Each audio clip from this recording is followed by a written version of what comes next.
แซ่บบ่พอ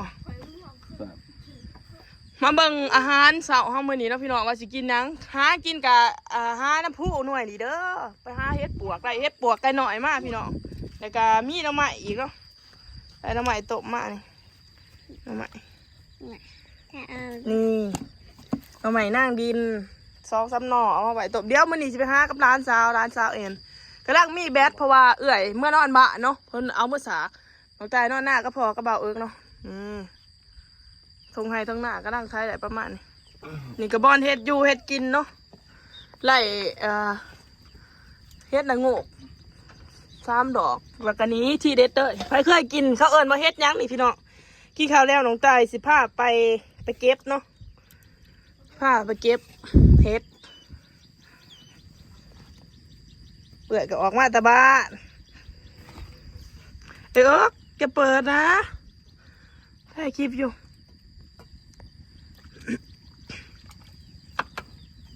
ไปแกงเฮ็ดปะนี่ผู้สาวเนาะผู้สาวโสดแกงเฮ็ดนี่เฮ็ดพอนี่เฮ็ดพอไปบอกเก็บเอาอยู่นอนจะเอาบอลได้ฮะเอาอยู่กกี่กวนเลยแล้วก็มีเขียดน้ำเลยพี่น้องปีเขียดนี่ตัวนี้ปีเขียดอาหารสาวห้องมันออกได้ระหว่างเขาอยู่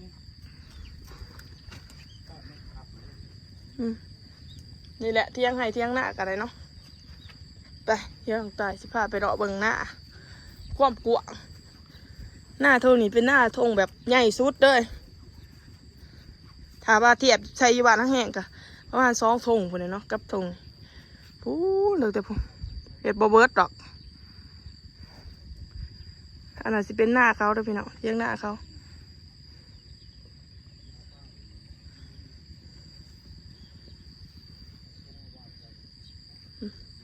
เที่ยงหน้ากันเลยเนาะ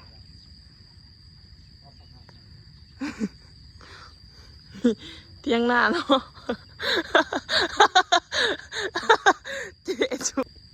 นี่แหละบอนนอนน้องใต้กันเลยเนาะถามว่าพ้นตกกับสีหัวพี่น้องพ้นหัวใส่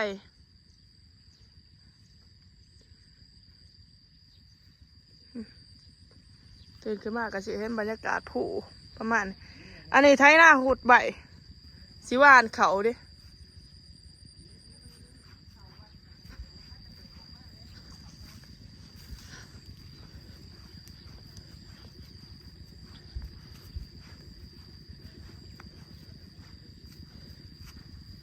เขาท่านะเข้าบ้านนี่ตั้งหน้าน้องตาเนี่ยสีเขียวๆมันเป็นหน้าเขาแต่ว่าแบบนี้เห็นเป็นหน้าน้องตาเบิดนี่สีเขียวๆมันหน้าเขาเพราะว่าเขาประทันไปจนหอดพูนพี่น้องพูเที่ยงลำตัวนะพูเบิ่งตีนะเพื่อสิได้เขาบ้านน้ำเขาตายเด้อเนี่ยนี่พี่น้องเอ้ยที่เขาได้น้องตาสิพาไปเก็บเอาเห็ดเนาะเก็บเห็ดปวกไก่น้อยเก็บบ่เบิดมันได้โพดยังสองโพด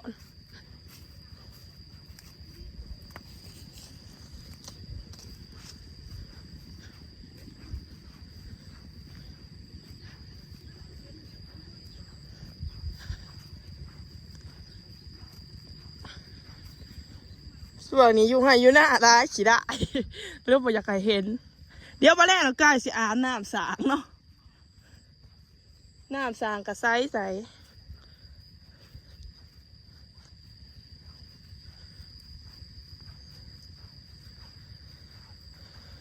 นี่ก็จะเป็นผู้ดินกับกว้างดินอยู่ดอนกันเลยเดี่ยงงัวเดี่ยงควายมอสม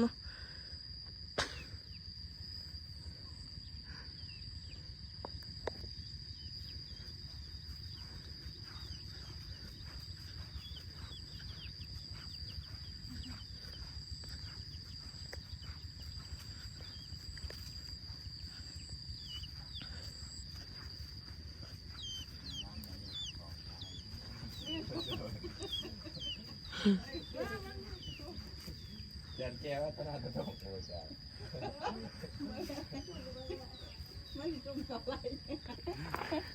พี่ยังเกาะบอกกบใหม่อาหารเฮ็ดละงู เฮ็ดแต่งูเฮ็ดพอมื้อนี้แกงเฮ็ดเมนูมื้อนี้เนาะ อาหารตามสั่งเนาะ อาหารจากภัตตาคารเนาะต้มน้ำนี่ก็น้ำสาง ไอ้ซุปกระโสดน้องไอ้สวน เปิดเพื่อปี ซุกแล้วบ่หน่อไม้กูตกเองไปหาหน่อไม้หน้าดินกับอีแอนก็ เอาสะพายข้างหน้าเลยไม่ตายกัน โอ้ยงามบ่งามก็ซ้ำคนน่ะเอ้ยคนปึงบ่ปึงก็ใส่ท่างามบ่ซะแค่อยากให้มันงามก็ไปเสริมดังหั่น เสริมมูดังวะ อันนี้อีแอนมันเฮ็ดแต่งูมันบีออกเบิด แต่ อ่ะ พวกพลังไปเสริมอยู่แล้วไม่มีเงี้ย ไอ้พวก เป็นสาวหน้าคือกูเหมือนคือสิบได้เสริมเลย ไม่อย่าว่าอะไรพัวพลังบรรยากาศเที่ยงไห้เที่ยงหน้าลงไห้ลงหน้าเด่นนี่ก็เบ้าเอิกเนาะ สบายดีพี่น้ อั อน ง นี้ก็หลอกแต่ผู้สาวนะอันนี้ก็ได้หลอกผู้สาวให้มีความบัง ผู้สาวโพสต์ได้อยู่ดี บอกเอิกไปตัวเขา แม่นดอกน้องใต้ว่าไปก็สิไปเชื่อพี่น้อง บอกว่าดีเนี่ย ไปตัวให้ผู้สาวมักแล้วก็บ่มักเขานี่แหละก็ชิว่าผู้สาวว่าบ่ได้ตอบย้อนว่าขันนอนหน้าเด้อขันนอนหน้าเพิ่นบ่มีแบตตอบผู้สาวว่าตัว แบตบ่มีไผเก็บแสงก็สากแบตบ่ละนี่ก็พ่อใหญ่ได้น้ำก็บ่อาบ โอ้เอาตอนนมมาใส่ไว้แต่แอน หน้ายู่ๆเนาะ เอาตอนนมมาใส่ไว้ ว่าเบาใหญ่นี่ก็อยู่ทั้งฟ้าพุ่นนี่ บอกแล้วว่าสิไปหาซื้อส่วนกาแฟจัก800 ล้านตู้ เงินสิซื้อแล้วมันไทยหน้ากับบ่มีกันปะจกเงินซื้อของกันนี่มีแต่เงินบาทใบพัด2ใบใช่อีโฟนี่ก็กกซ้ำซาอยู่หน้าเนาะพี่น้อง ใบยังนี่มึงว่าสาว นี่เพื่อน ตาย ฮะ มึงว่าใบยังนี่ ใบบาทจิ้วมันหักใบเดียวเงินคล้ายเฮือนนี่มาเบิ่งเงินคล้ายเฮือนพ่อใหญ่ได้นี่ใส่แน่เหลือใบเดียวสักห่อใบคักแน่ กินนมตีนมกินนมนม เบิ่งกระเป๋าใบเงินเพิ่นเศร้า ใช่ อี ไปนั่งค้ามันหักกันไปสิไป ไปนั่งยังบ่อนน่ะ เอฟคืนสบู่ น้ำนี่ก็น้ำมาแต่บ้านได้อพี่น้องน้ำกินนี่ก็ได้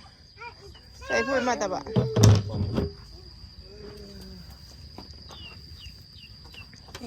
นี่ก็เป็นพักไอซุกเอามาแต่บ้านปุ่นได้เนาะเพิ่นมานอนบ้านมื้อนี้ฮะ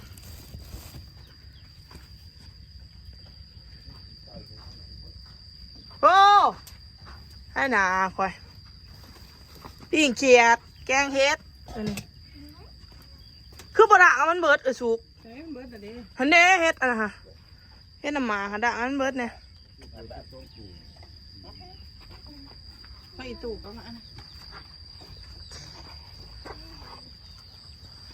นี่เด้อพ่อใหญ่ได้ทำงานรีวิวเด้อพี่น้องรีวิวสินค้าต่างๆเนาะ คือสินค้าเด้อพี่น้อง ไปอยากจ้างกระจ้างนี่ พายักขายยาเพิ่มความสวยหันให้โทรมาได้เด้อ เพิ่มความสวย ทั้งประเทศครับผมนะพวกขายยาส่งตามคิวนะส่งตามคิวตามยังหันพวกอยากเพิ่มความสวยเพิ่มความสวยรีวิวมาโทรมาติดต่อมาได้เด้อสิขายยาให้ ยาความสวยเพิ่นมากินแล้ว ยา สว เพิ่ ย มความสวย ยาเพิ่มความสวยนี่กระเบื้องคนแหน่บางคนสิขายยา แล้ เพิ่ม ว ค ไป วามสวยอยากขายยานะพอที่เอ่อ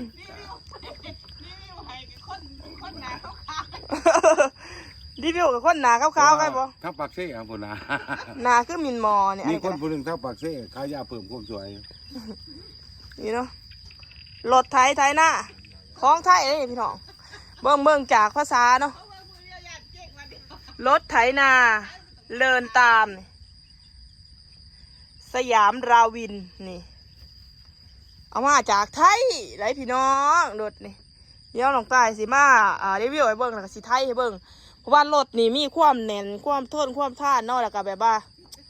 ใส่งานดีแหละคนดาวนิยมใส่เห็นบ่รถไทยมี2 คัน 3 คันนั่นคันนั้นก็เป็นรถไทยเบิดอะค่ะรถไทยเนาะเพราะใหญ่ร้ายนิยมซื้อรถไทย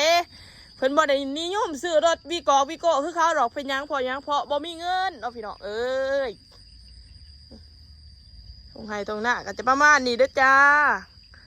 ผู้ดินเนาะโอ้ตะกี้นัดผู้วาวดินี่แหละผู้ดินนี่แหละคอยนัดเพิ่น ผู้วาวดิเด้อดอกสัตว์บักปุ่งตามงะเนาะอันนั้นก็เตียงหน้าก็จะประมาณนี้เอาเนี่ยไปสู้แต่ไปสู้บ้านนี่เอาน้ำสางแล้วมันยังใส่บ่ใส่น้ำสางเฮ้าเลยน้ำสางง่ายโอ้สางเจ้าเงียบผู้ใช้กลัวสางง่ายกูเดี๋ยวโรคบ่ปวนาสางตัวหนึ่งเด้อนี่ก็สลัมน่ะมาเบิ่งวิธีเพื่อจะแกงเฮ็ดอันนี้เห็นพ่อซอสจีนเขาอะนะคะเขาก่อยแซ่บเบิ่งในที่น้ำด่างเฮ็ดกระเดะหักษาอนามัยกะย่างมันพี่น้องแล้วหมอกอนามัยดอกกินพวกบ่ตายนี่เด้อเฮ็ดจังไดเกิดมาเฮ็ดตะไห้ตะนะตักถึกเด็กเด้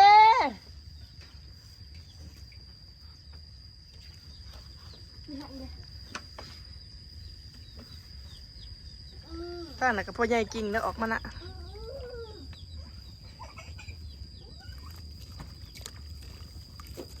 เมียเมื่อผัวผ้าเนาะพ่อใหญ่กิ่งเมียเมื่อผัวผ้าเนาะเราถ่ายแล้วขักเลยตายไม่มาเราถ่ายทำไมอันนั้นมาเกี่ยวตายพ่อใหญ่ร้ายคอกระเพาะเขาเลยไปเลย ว่าจะเป็นยังคนตัวเองเฮ้ย แม่นบ่แม่นแต่กลับจะใส่ผลประโยชน์ป่ะจ๊ะ คนกูเองนะ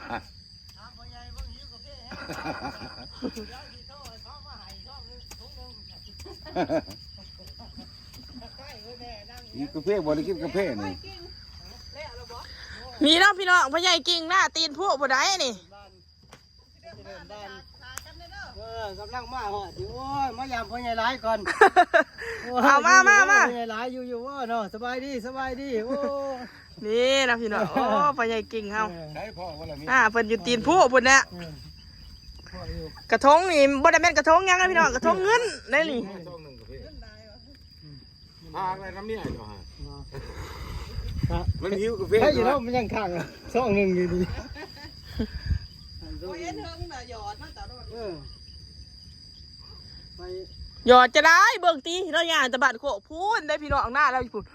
ผู้ใหญ่ตอนนั้นเนาะแต่ว่าอันนี้ผู้น้อยผู้หน้าน้องแตงอันนี้กับคนบ้านทั้งแห่เขาคือกันทันเด้อพ่อใหญ่กิ่ง หน้านี่หน้าปีกันเด็ดรวดคนเวทหน้าลายปี นี่พ่อใหญ่ร้ายนี่ก็โอ้สูบยาทดทนอยู่แด้นี่ เพราะว่าเจ้าสมองว่าไม่จริงเจ้าสมองว่า ที่ไหนเขาสิบ่มา บ่ เขาจะมาปั้นขนาดที่มันหนักปั้นบ่ได้มันเลยเอาจกมา แต่เนาะทำไม โอ้ยมันก็เป็ดทิมแล้วเขา ร้อยมง กาแฟกับโบเห็นจ้ะ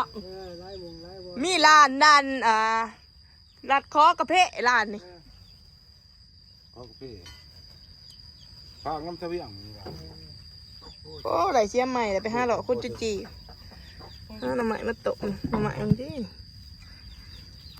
โอ้หน่อไม้น้องปักใหญ่ล่าเจ้าหันออกแล้วบ่เฮ็ดค่ะ โอเคออกมาลายมือ เด้ได้ขอบใจ ออกมาลายมือ กินข้าวกันติ บ่นะ แกงเฮ็ดนี่ กินบ่ หน้าเจ้าอยู่ไสหน้าเจ้าค่ะ ทางพุ่นแล้วทางตีนผู้พุ่นแล้วทางนอนจิกพุ่นแล้วฮะขออยู่เราว่าเมื่อก่อน ต้นน้ำไม่ได้ข้าวชามชั่วโมงนึง เราหาแนมก่อน ทุก แกงกล่องนายก่อนดิ คนนั่งบ่ โอ้ย กินบ่น่ะเด้น่ะ ขอบใจ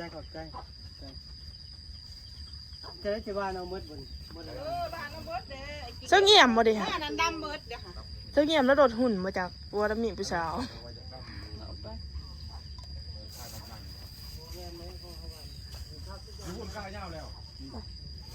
จะเปิดมาเอ็นมา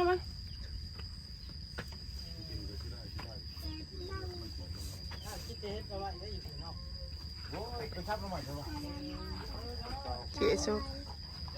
ชีพายบาดหน้าไหนได้หนีด้วยนะบ่เป็นพี่น้องหากเป็นชีพายขอยก็เงือดอันนี้ผู้ได้เป็นเจ้าของหวานวะลูกบ้านพายเพื่อบ่เป็นก็เอาไปอันนี้